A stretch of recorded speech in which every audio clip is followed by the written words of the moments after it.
On Tuesday's episode of Tucker Carlson, Tucker had a retrospective monologue on the events from 3 months ago, January 6th, the terrorist attack at the Capitol, when deluded Republicans broke into the Capitol. Not to the deluded. Okay, I see you. In it, he claimed that the terrorists from that day were just peaceful protesters. Brendan Carrot of Media Matter published this video of Tucker's monologue, along with some of the pictures from that day. Let's see how they all match up. Today is the 3-month anniversary of January 6th. For those of you who aren't good at dates or don't have calendars, this is the day that we pause to remember the white supremacist QAnon insurrection that came so very close to toppling our government and ending this democracy forever. You saw what happened. It was carried live on television, every gruesome moment. A mob of older people from unfashionable zip codes somehow made it all the way to Washington, D.C., probably by bus. They wandered freely through the Capitol like it was their building or something. They didn't have guns, but a lot of them had extremely dangerous ideas. They talked about the Constitution and something called their rights. Some of them made openly seditious claims. They insisted, for example, that the last election was not entirely fair. The whole thing was terrifying. And then, as you've been told so very often, they committed unspeakable acts of violence. By the time thousands of soldiers arrived to restore order, an unarmed woman, an Air Force veteran, lay dead. To this day, that woman is the one completely verified casualty of the insurrection, the only person whose death we can say definitively was caused by specific events on January 6th. We know how she died. The funny thing is you almost never hear that woman's name. Possibly that's because she was not a Democratic member of Congress or even a Joe Biden voter. She was a protester. Her name was Ashley Babbitt. She was 35. Protester. We still don't know who shot Ashley Babbitt or why. No one will tell us. But then when you're fighting insurrectionists, you don't have to explain yourself. You just hyperventilate about QAnon, and then you do whatever you want. When a group of sad, disenfranchised people who've been left out of the modern economy show up at your office, you don't have to listen to their complaints. Not for a second. Why would you? You thought listening to people's complaints was democracy? No, these people threaten democracy. I am shocked. I'm shocked by everything that he said. I'm shocked. Of course, on January 6th, Capitol Police Officer Brian Sicknick was also killed, along with 3 other Trump terrorists. Ashley Babbitt, the woman Tucker mentioned, was shot by a cop guarding the House of Representatives chamber as after Babbitt and others violently broke into the Capitol and stormed the chamber. Later, Tucker further misrepresented Lisa Eisenhart and her son, Eric Munchell, claiming they just walked into the Capitol. Take a look. That 2 defendants, Lisa Eisenhart and her son, Eric Munchell, should face indefinite detention. Now, neither Lisa Eisenhart nor her son damaged any property at the Capitol or committed any violence. They just walked in to what we used to refer to as the People's House. And yet somehow Joe Biden's Department of Justice convinced a trial judge that Lisa Eisenhart was a, quote, threat to our republic, and that her son was a, quote, would-be martyr. Keep in mind, these are people whose crime was trespassing in the Capitol. We're not endorsing that, but some perspective, please. So, as a reminder here, here are Eisenhart and Munchell pictured in the Capitol. Munchell dressed in parliamentary gear, paramilitary, carrying zip ties and wearing patches with symbols associated with the far right. Prosecutors had sought to keep them in jail pending trial, but after an appeals court agreed to send the case back for a second look, prosecutors agreed to release the mother and son to home confinement. The 2 are facing charges of obstruction of an official proceeding, restricted building of or grounds, violent entry and disorderly conduct, and aiding and abetting. Munchell is also alleged to have brought a stash of weapons into the Capitol. So we've seen all those pictures of him. We've seen him with the zip ties. We've seen all those things. And now this is still considered to be something that is alleged. And for Tucker Carlson to start off his monologue with trying to frame it as if, yes, we know that, a lot of the claims were salacious is what he said. A lot of what was being, the people that were storming the Capitol, all those things were happening. Like try to say, yes, it was bad, right? But why don't we hear? So then he changed it. He started off with that to keep us like, watching him, and then literally switched gears and was like, well, all of that happened. It wasn't so bad. We really don't hear about the most important thing. And that was the death of the one woman, which was the only real casualty. and we never say her name. Yet this woman was breaking into this place is a very this place is a very secure place. We have a lot of people working there. A lot of our representatives, state representatives working there, the nation's representatives working there. It needs to be secure. But the fact that this woman was able to get through, the man was just doing his job. If it was any other day, it would be just a man doing his job, right? But because on this day, we have to look at it as if this woman was murdered fighting for her country. Is that how we have to view it? Apparently. Right. And then he also framed it. He also framed it in a way where he made it seem like these were financially distressed people, economically anxious, poverty stricken. Yeah. Poverty stricken, driving up and flying up on private jets, driving up in their big souped up monster trucks with all their, all the extra attachments. Like, they had plenty of money to go up there in style and take weapons up there with them. But yet Tucker Carlson, and here's the other thing, like, it is a concerted effort to make sure that no one ever views these people as the white supremacist threats that they really are, right? He started off, like you said, Rebecca, he started off the beginning almost mocking the clear-cut narrative of what happened.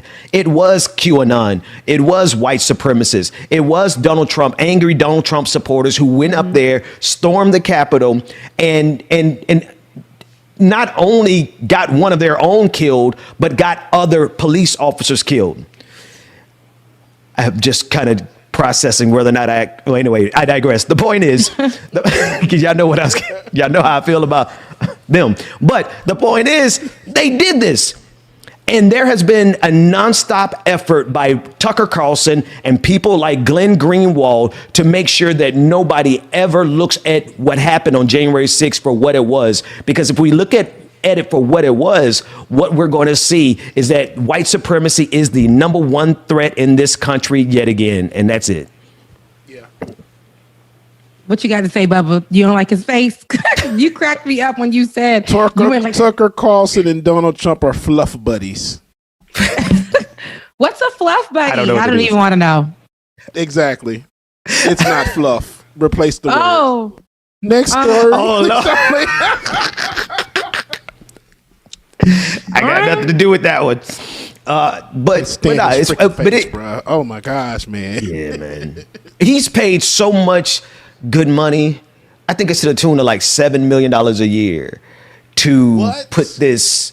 No. He's making real money to put this clean cut face and look and suit on top of what's nothing more than a Klansman robe, right?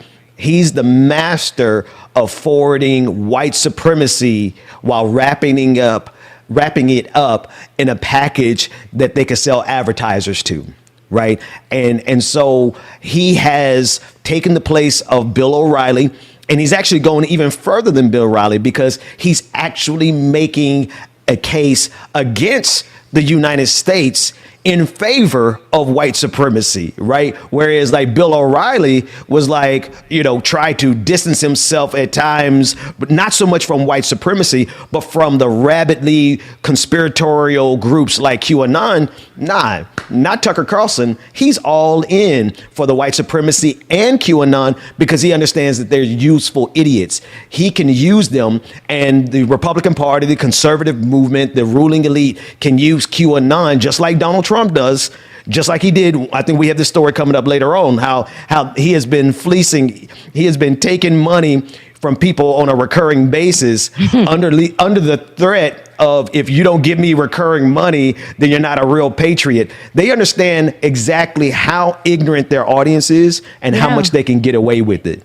Yeah, and that is it's terrible. They'll pay them millions of dollars to sit here and create, their monologue because it's going to be in their voice, but to make it believable when they do it in that form. And then when they're structured like Tucker Carlson in those, it's crazy how my accent won't let me say some words. It's ridiculous. So saying his name is tough for me, but like in on, him on the network, Jesus, him being on Fox and him sitting there and him being framed to look like a suburban dad, like a suburban racist dad. That's very comfortable for a lot of people, who are on the right to watch, because that's all they have to see. And that's enough for them to agree with him. Whatever he's saying, because he looks professional, no matter if he can be saying the wrong thing, but because he looks professional and he looks like them, everything that he said is going to be Bible, and they are going to go with it. Now, these are going to be the same people after this monologue that run to social media, that run to Twitter, that run to their TikToks, that run to whatever, and support him by pushing the narrative further and saying, well, it's in pushing those conspiracy theorists, right? The theories. They're going to go and put these videos out and say, well, if you look closely, she was shot and she was really the only one. The other people that were shot, where are their bodies? Didn't even matter. Did we see them getting shot on camera? Did we see them getting abused on camera? And people are going to continue to believe it. So did you see how stupid I just sounded now? Yes, that stupidity gets you far in America. It definitely does. It does. High key.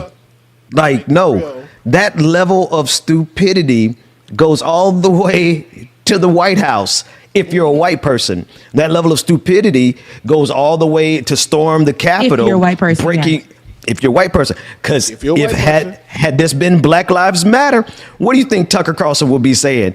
Oh, he would have been calling for our public execution. These thugs, where are the tankers? How are they messing up a country that they didn't even build? Exactly. He would create that kind of idea and that rhetoric, and people would go with it. They would be like, these are our communities. These are the white folks say these are our communities that they're tearing down. It doesn't matter if that man would have listened to the law, if that man would have never resisted arrest, if that man would have just got into the police car, he would still be alive. Don't go ripping up our city, things that we work hard for with all your thugness, and you're coming from towns that you don't have and coming to ours and bringing your violence here.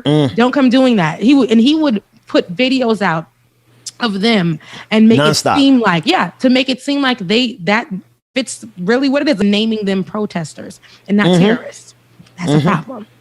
That's it. That's it.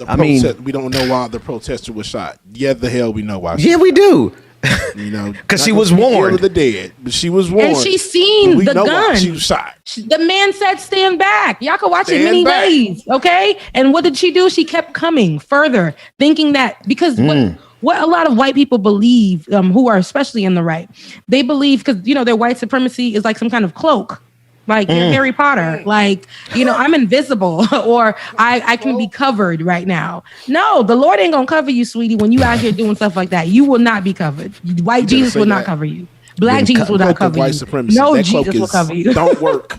When Karenism goes wrong, she thought she could go to the manager in the Capitol.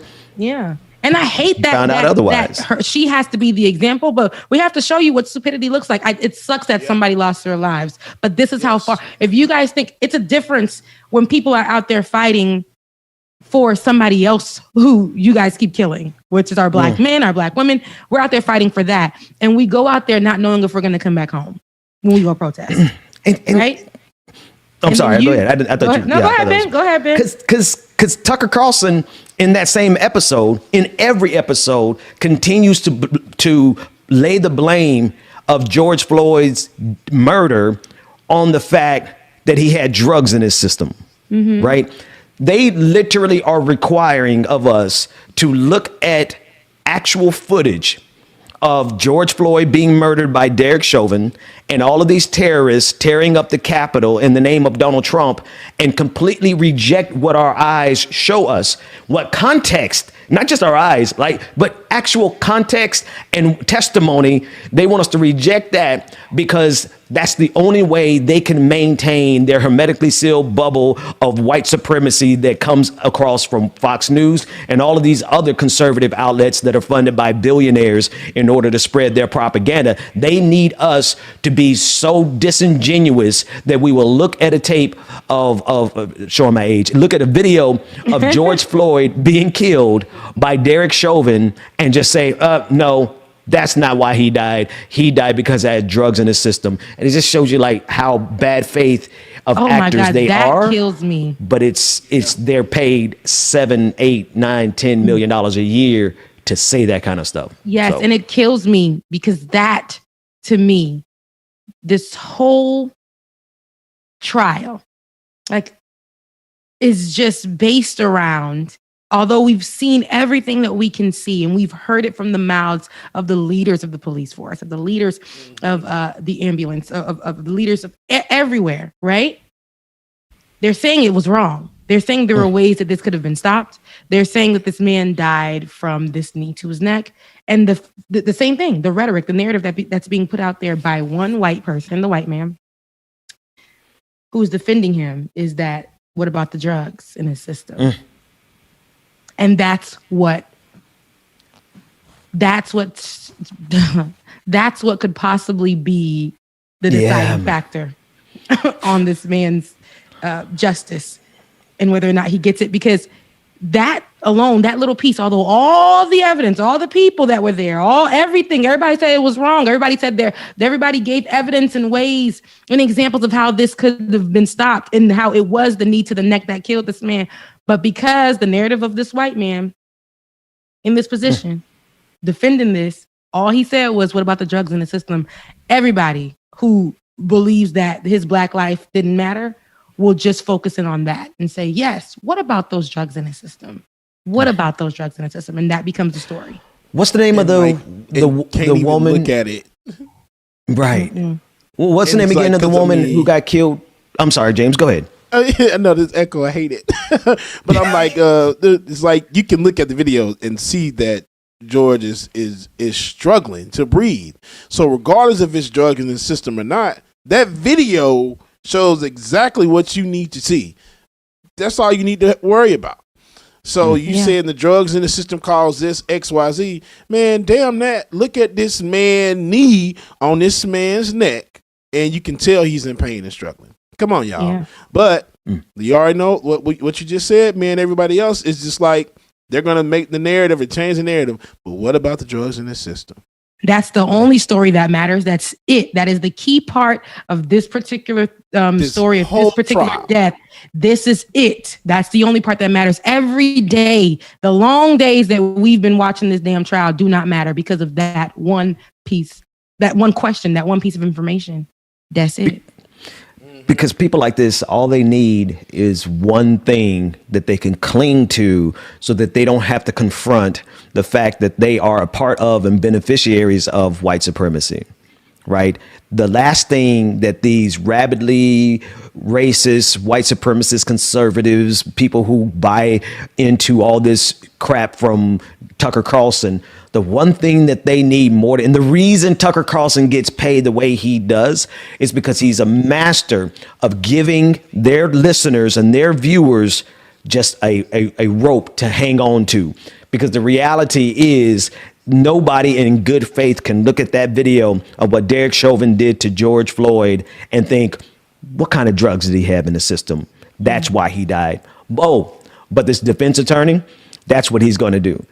Fox News, Tucker Carlson, that's what they're going to do. And they're going to do it because they get paid all kinds of money simply to provide white racists with a way to never be accountable for their racism. I want to ask the question. So if y'all are so worried about what kind of drugs were in the system, I want to know what kind of drugs were in the system of the woman that he defended that got killed in Washington, D.C. What kind of drugs were in her system? I'm going to ask that question about every single person that you claim is on the right side of an issue simply because they align with your politics. What kind of drugs were they using? Why was she resisting arrest? Why did she not comply with the commands of authorities? Because if she had done that, her ass would be alive right now. Tucker.